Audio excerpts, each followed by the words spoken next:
नमस्कार। पहली वीडियो में हमने बात करती संख्याओं के प्रकार। आज की वीडियो में बात करेंगे संख्याओं की परिभाषा। तो आइए शुरू करते हैं आज की वीडियो। पहली संख्या है प्राकृतिक संख्याएं यानी नेचुरल नंबर्स। इसकी शुरुआत 1, 2, 3, 4, 5, 6, 7, 8 और अनंत तक यानी इनफाइनाइट तक एक सबसे छोटी एवं प्रथम प्राकृतिक संख्या होती है और सबसे बड़ी ज्ञात नहीं कर सकते यानी अनंत तक यानी इनफाइनाइट होती है सबसे बड़ी संख्या। दूसरी संख्या है पूर्ण संख्याएं यानी होल नंबर्स। इसकी शुरुआत 0, 1, 2, 3, 4, 5 और अनंत तक 0 सबसे छोटी एवं प्रथम पूर्ण संख्या होती है। तो ध्यान रखना, सबसे छोटी पूर्ण संख्या 0 होती है और सबसे छोटी प्राकृतिक संख्या 1 होती है। तीसरी संख्या है सम संख्याएं यानी इवन नंबर्स, जो संख्या 2 से पूरी कट जाए। इसकी शुरुआत 0, 2, 4, 6, 8 और अनंत तक 0 सबसे छोटी सम संख्या होती है।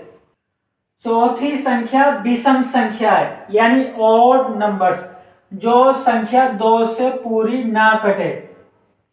जैसे इसकी शुरुआत 1, 3, 5, 7, 9 और अनंत तक 1 सबसे छोटी एवं प्रथम विषम संख्या होती है।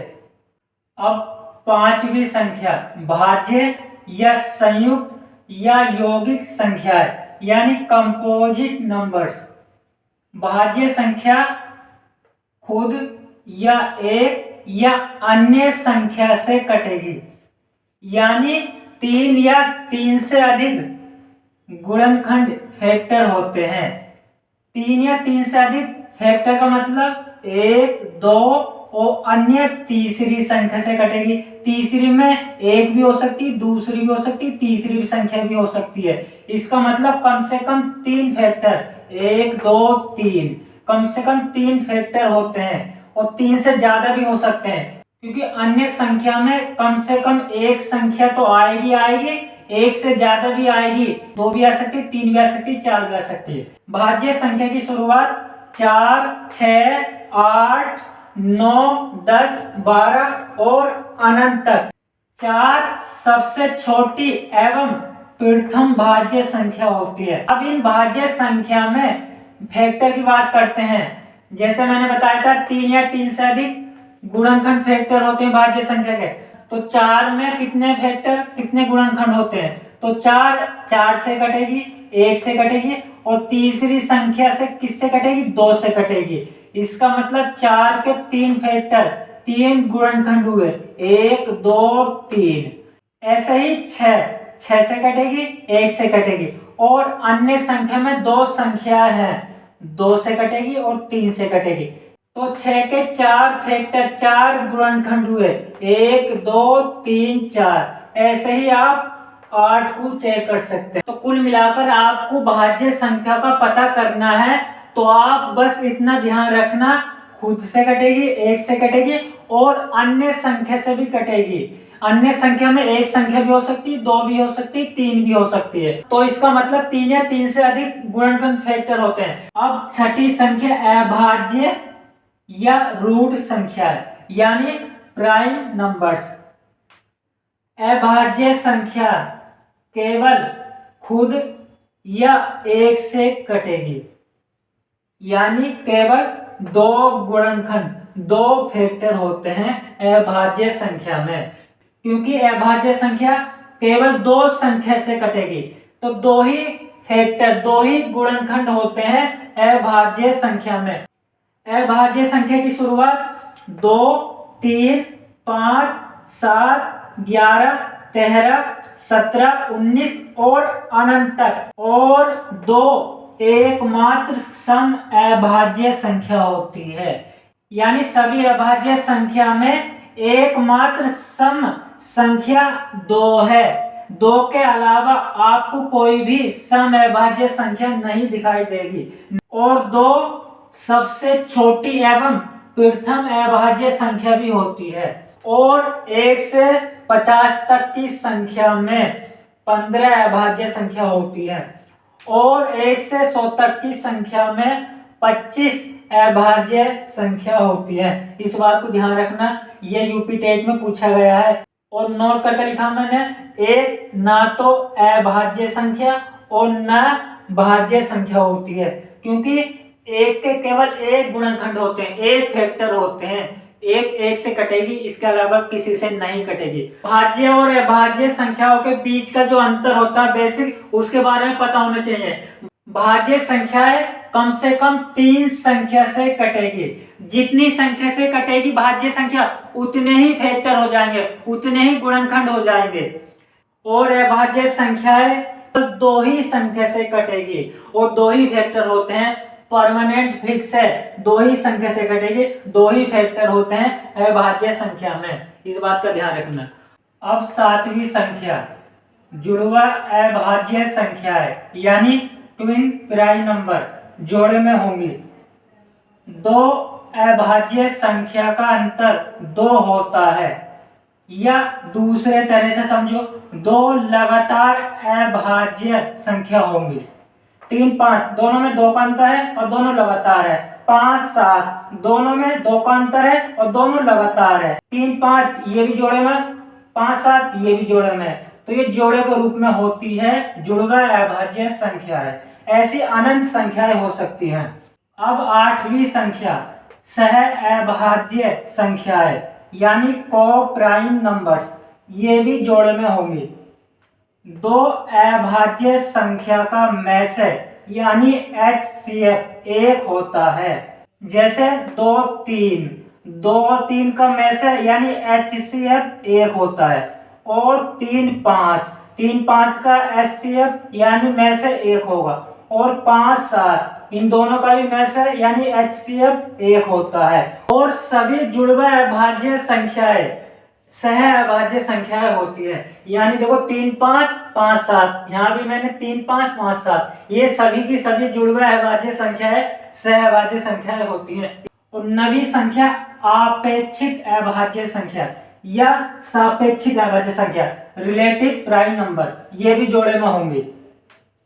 2 संख्या का मैसे यानी HCF 1 होता है और यहाँ 2 संख्या दोनों अभाज्य संख्या हो सकती है या दोनों भाज्य संख्या हो सकती है या एक भाज्य एवं दूसरी अभाज्य संख्या हो सकती है। जैसे दोनों अभाज्य संख्या में 3, 5 और दोनों भाज्य संख्या में 4, 9 और एक भाज्य और दूसरी अभाज्य संख्या में 4, 11, 4 भाज्य और 11 अभाज्य। तो तीनों संख्याओं में आपको क्या पता चला, यहाँ दोनों अभाज्य संख्या होंगे, यहाँ भी दोनों अभाज्य संख्या होंगे, लेकिन यहाँ दोनों संख्या में या तो दोनों अभाज्य हो सकती हैं या दोनों भाज्य हो सकती हैं या एक भाज्य दूसरी अभाज्य संख्या हो सकती हैं। इस बात का ध्यान रखना, तीनों में यही बेसिक अंतर है। और आप तीनों संख्याओं को वेन डायग्राम के द्वारा भी समझ सकते हैं। जैसे मैंने एक वेन डायग्राम बनाया है जुड़वा अभाज्य संख्या का, सह अभाज्य संख्या का और आपेक्षिक अभाज्य संख्या का, तो अंदर से बाहर की ओर चलेंगे सभी सही होगा और बाहर से अंदर की ओर चलेंगे कुछ यानी सम वाला सही होगा। जैसे सभी जुड़वा अभाज्य संख्या सह अभाज्य संख्या होती है और सभी जुड़वा अभाज्य संख्या आपेक्षिक अभाज्य संख्या होती है और सभी सह अभाज्य संख्या आपेक्षिक अभाज्य संख्या होती है। अब बाहर से अंदर की ओर चलेंगे तो क्या पता चलेगा, सभी आपेक्षिक अभाज्य संख्या ना तो सहअभाज्य संख्या होंगे और ना जुड़वा अभाज्य संख्या होंगी, बल्कि आपेक्षिक संख्या में कुछ सहअभाज्य संख्या होंगी, कुछ जुड़वा अभाज्य संख्या होंगी। और इसी तरह सभी सहअभाज्य संख्या जुड़वा अभाज्य संख्या नहीं होती, बल्कि सहअभाज्य संख्या में कुछ जुड़वा अभाज्य संख्या होती है। तो इस तरह से आप समझ सकते हैं, अंदर से बाहर की ओर चलेंगे सभी और सही होगा और बाहर से अंदर की ओर चलेंगे सम कुछ वाली संख्या सही होगी। अब 10वीं संख्या संपूर्ण या परिपूर्ण संख्या है, यानी परफेक्ट नंबर्स। सभी गुणनखंडों यानी फैक्टर का योग संख्या का दोगुना होगा। जैसे 6 संख्या है, इसके फैक्टर करूंगा 1, 6, 2, 3, इन चारों फैक्टर का योग करूंगा तो 12 आएगा। तो 12 जो आया है वो दी गई संख्या 6 का दोगुना है, यानी 6 एक संपूर्ण संख्या परफेक्ट नंबर हुआ। 11वीं संख्या परिमेय संख्या है, यानी रेशनल नंबर्स। जो संख्या अंश बटे हर के रूप में है, यानी p बटे q के रूप में है, लेकिन q का मान शून्य नहीं होना चाहिए। तो सभी पूर्ण संख्याएं, सभी होल नंबर्स परिमेय संख्याएं होती हैं। सभी पूर्ण संख्याएं, सभी होल नंबर्स में कौन कौन सी संख्या होती है, किससे शुरू होती है, शून्य। 1 2 3 4 अनंत तक, क्योंकि 0 को 1 से भाग करूंगा तो p बटे q के रूप में बन जाएगी। और 22 बटे 7 भी परिमेय संख्या है। और जिन संख्याओं का वर्गमूल निकल सकता है, वर्गमूल 9, वर्गमूल 16, वर्गमूल 25, यानी जिन संख्याओं का वर्गमूल निकल सकता है वो सभी की सभी संख्या परिमेय संख्याएं होती हैं। और वो सभी संख्याएं जो पूरी कट जाती हैं, यानी पॉइंट के बाद एक अंक हो, तो वो सभी की सभी संख्याएं परिमेय संख्याएं होती है। और पॉइंट के बाद अगर एक अंक की बारंबारता अनंत तक है, या पॉइंट के बाद 2 अंक की बारंबारता है, या पॉइंट के बाद 3 अंकों की बारंबारता है, या पॉइंट के बाद 4 अंकों की बारंबारता है, ऐसी सभी डेसिमल नंबर, ऐसी सभी दशमलव संख्याएं परिमेय संख्याएं होती है। अब 12वीं संख्या अपरिमेय संख्या है, यानी इर्रेशनल नंबर्स। जो संख्या अंश बटे हर के रूप में, यानी p बटे q के रूप में ना हो, जैसे पाई अपरिमेय संख्या है। और जिन संख्याओं का वर्गमूल नहीं निकल सकता है वो सभी की सभी संख्या अपरिमेय संख्याएं होती है। तो ऐसी सभी डेसिमल नंबर, ऐसी सभी दशमलव संख्याएं जिसमें पॉइंट के बाद अलग अलग अंकों की बारंबारता चलती रहती है, वो सभी अपरिमेय संख्याएं होती हैं। अब बात करते हैं दो संख्याओं के बीच में कितनी परिमेय संख्याएं होती हैं और कितनी अपरिमेय संख्याएं होती हैं। तो आइए देखते हैं। दो संख्याओं के बीच में अनंत परिमेय संख्याएं होती हैं और दो संख्याओं के बीच में निश्चित अपरिमेय संख्याएं होती हैं। इन दोनों बात को आप ध्यान रखना। तो सबसे पहले इसकी बात करते हैं। तो एक क्वेश्चन है 2 एवं 3 के बीच में परिमेय संख्या निकालते हैं। तो एक फार्मूला है ak प्लस b बटे k प्लस 1। तो इसमें k का मान 1 से शुरू होता है, 1 2 3 4 अनंत तक रख सकते हैं। और a और b संख्याएं होती हैं जो प्रश्न में दी होती है। अब इस फार्मूले का प्रयोग करके 2 और 3 के बीच में परिमेय संख्याएं निकालते हैं। तो k का मान 1 लिया और a का मान 2 है और b का मान 3 है। तो 2 गुणा 1 प्लस 3 बटे 1 प्लस 1 बराबर 5 बटे 2। तो 5 बटे 2 पहली परिमेय संख्या निकल कर आई 2 एवं 3 के बीच में। तो इस फार्मूले का प्रयोग करके आप दो संख्याओं के बीच में अनंत परिमेय संख्या निकाल सकते हैं। लेकिन दो संख्याओं के बीच में एक शॉर्टकट तरीका भी है। तो इन दोनों को जोड़ो, 2 प्लस 3 2 से भाग कर दो, तो 5 बटे 2 निकल कर आया। यहाँ भी 5 बटे 2 निकल कर आया। तो इस तरीके से केवल एक ही संख्या निकल कर आएगी, लेकिन इस फार्मूले से अनंत संख्याएं निकाल सकते हैं दो संख्याओं के बीच में। 2 एवं 3 के बीच में अपरिमेय संख्या निकालते हैं। तो 2 को मैं वर्गमूल 4 लिख सकता हूँ और 3 को मैं वर्गमूल 9 लिख सकता हूँ। तो वर्गमूल 4 और वर्गमूल 9 के बीच में ये 4 संख्याएं हैं जिनका आप वर्गमूल नहीं निकाल सकते हैं। और जिन संख्याओं का वर्गमूल नहीं निकल सकता वो अपरिमेय संख्याएं होती हैं। तो ये 4 अपरिमेय संख्याएं निकल कर आई 2 एवं 3 के बीच में।